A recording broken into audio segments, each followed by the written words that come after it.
వివిధ కారణాలు heritage building అని చెప్పి ఇష్యూ గౌరవ హైకోర్టులో ఉండడం, దీనివల్ల జాప్యం జరుపుకుంటూ వచ్చింది.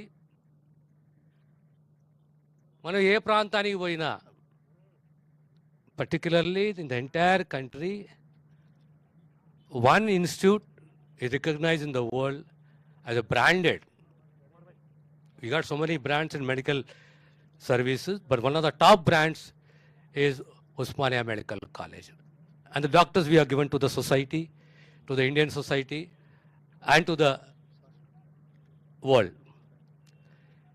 వీలో కళ అందరిది, మాకు కొత్త ఆసుపత్రి కావాలని చెప్పేసి. ఈ ప్రక్రియ మొదలై సుమారు 6 మాసాలలో ముఖ్యమంత్రి గారు రేవంత్ రెడ్డి గారు ఓ పట్టుదలతోటి హాస్పిటల్ని షిఫ్ట్ చేయదు ఇతర ప్రాంతాలకు కొంతమంది ప్రపోజల్స్ పెట్టారు. చెంచల్గూడ ప్రాంతము గవర్నమెంట్ ల్యాండ్ ఉంది, గవర్నమెంట్ ప్రింటింగ్ ప్రెస్ ఉంది.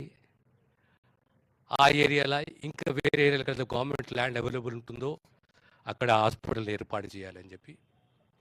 కానీ గత 100 సంవత్సరాలు 1919 నుంచి 1919 ఫస్ట్ అఫ్జల్గంజ్ హాస్పిటల్, తర్వాత ఉస్మానియా హాస్పిటల్, సుమారుగా 10-12 కిలోమీటర్ల రేడియస్లో వేలాది ఇండ్లకు కుటుంబాలకు ఒక భరోసా, వైద్య సేవలు ఒక భరోసా, ఓ బ్రాండ్, ఓ నమ్మకాన్ని కల్పించిన ఉస్మానియా హాస్పిటల్ని ఎక్కడ తీసుకుపోకూడదు, ఇక్కడ దగ్గరగా ల్యాండ్ అవైలబుల్ ఉంటుందో అక్కడ మనం నిర్మించాలనే ఓ నిర్ణయం తీసుకొని ఇప్పుడున్న ఉస్మానియా హాస్పిటల్ సుమారు 22 ఎకరాలు.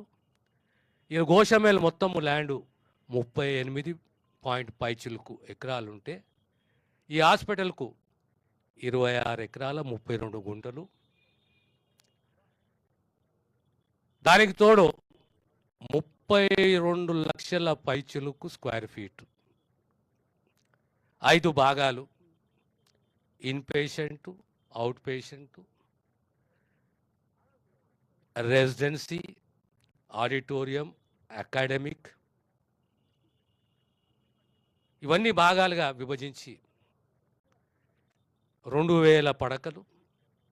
దానికి తోడు